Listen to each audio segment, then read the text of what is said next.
Well, it's been a while since I posted a video, mainly because it's been really hot, so I've only been working little bits here and there, and none of it is really exciting. But in the last month and a half, I have gotten a few key things finished, and I'm getting really close to driving this thing. So,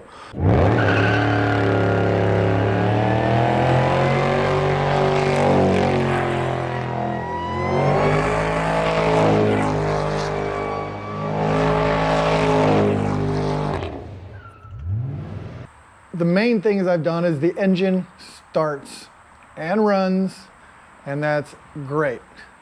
We got fuel pump. Full pump. Engaged.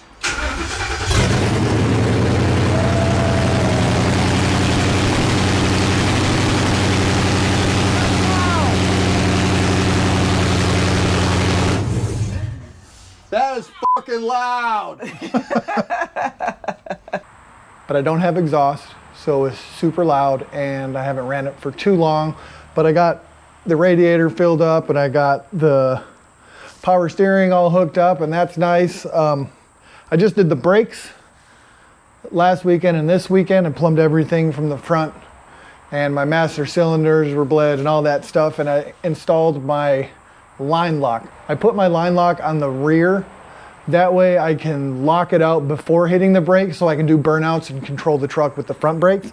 We're gonna see how that works out. I don't expect it to be a problem since my pedal has a balance bar. So once the back brake gets to its limit, it'll just put more pressure into the front brake. But I have a dual master cylinder brake pedal with a balance bar. So once the back brake kind of locks out from the line lock, then I'm thinking the pedal will just move the front brake a little more. So I got these tabs for the brake. This little clip broke. I gotta get better ones. But these tabs are just welded onto the shock tower brace, whatever the hell you wanna call that.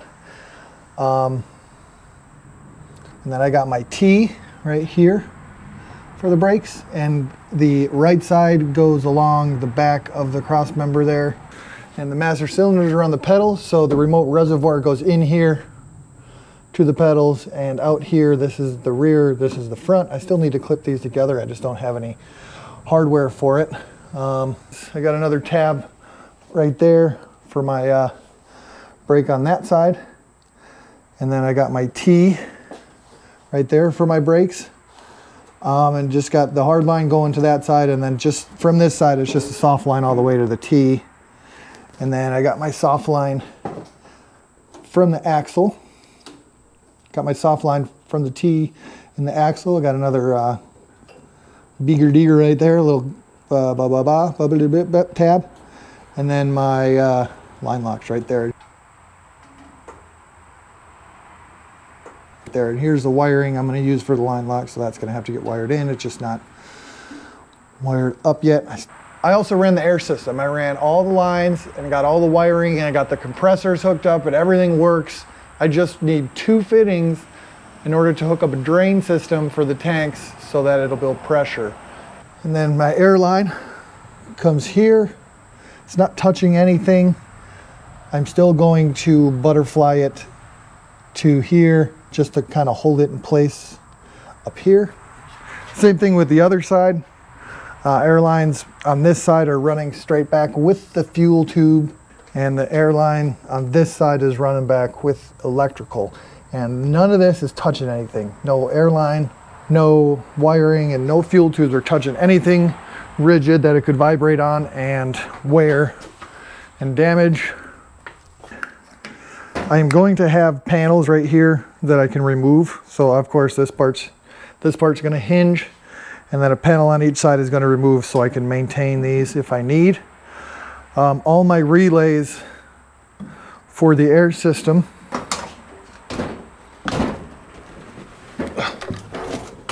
are right here in a relay panel that I made. So all this is wired up. I got my relay for my 2 relays for my air system. For the compressors, and I got a relay for my line lock, and I got a relay for my electric fan for my transmission cooler, which I haven't installed yet. Like I said, my air line's going with my fuel system all the way from the front to the back. And then they meet here, and then you just go around the tank right back there with the wiring. So here's my manifold from the front. So that's nice and out of the way. It'll stay fairly dry, I think. I know I made that ridiculous cool ass manifold with all the bulkhead fittings through it and everything, and I made a whole video on it. It looked really cool, but it was unusable in this truck. So here is my manifold. On the back of the truck, there's the tank, and then when you come down behind the tailgate, there's the air management. The lines aren't anything pretty like I wanted. It's all just function over form. And then, you know, I got my tape here to let me know which quick disconnect does what, so don't mind that. Yep, that's it. Tucked away neatly behind the tailgate. I did a lot of electrical stuff, including hooking up my Dakota Digital my Dakota Digital gauges on my dash, my Dakota Digital gauges. I got those hooked up. The only issue I'm having is I don't have gear indication. So I've emailed Dakota Digital a few times and I can't figure that out, and they seem to not care enough to deal with me anymore. So I'll just have to figure that out in the future.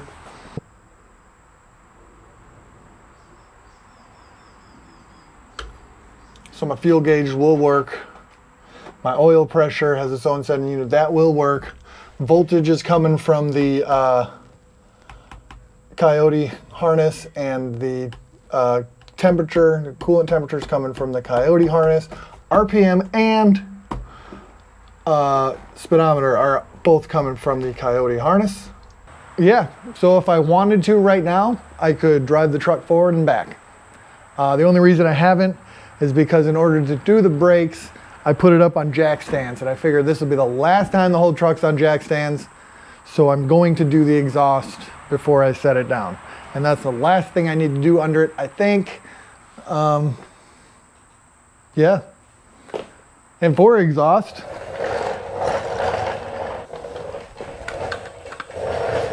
I'm guessing most of you are familiar with the Roadkill muscle truck, and that truck sounds amazing. Yes, my truck is a Coyote, not an LS, and it doesn't have cams in it. Well, it has cams, but it doesn't have aftermarket cams in it, whatever. So the setup of the muscle truck is what I'm doing to my truck. So this is my muffler. It's a 4-inch Dynamax muffler, stepped up from 2.5 inches to the 4 inches and stepped back down to 2.5 inches. And I'm gonna have this on each side. It looks freaking ridiculous, and it sounds pretty stupid stepping it up to a 4-inch muffler, and it's like straight through. So it's not going to be quiet, but I'm trying to go after that aggressive tone of the muscle truck, and I am not going to have a crossover in it. No H pipe, no X pipe, because that's how the muscle truck is, and I don't really have room underneath the truck because it's so low to the ground. And I do have one issue with the exhaust, a big one, a really shitty one that I have to deal with, and you can see that on the next video. I will make a full video of the exhaust just because that's super fun. And I'll be driving this bitch soon. I think I have enough done on the front that I can actually put the fenders and the front end together. I just haven't yet, but I'm gonna, right after I do the exhaust. And then after that, then I just have a little bit of wiring on the front, a little bit of wiring on the back, and I can drive the son of a bitch. And that is like, hopefully a day of exhaust, a day of front end assembly and wiring. Wiring might take 2 days, I don't know. It's like a good 3 days worth of work, and I can pull this truck onto the road. Oh, I also have a roll pan in the back that I need to put on. That's pretty important because it holds my license plate. Yeah, cool. That's all my stuff. Thanks for watching. See you next time. Hopefully it doesn't take another month and a half.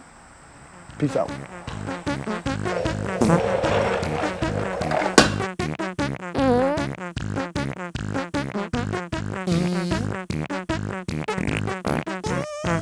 Ready? Woo! You got a fuel pump? Full pump. Engaged.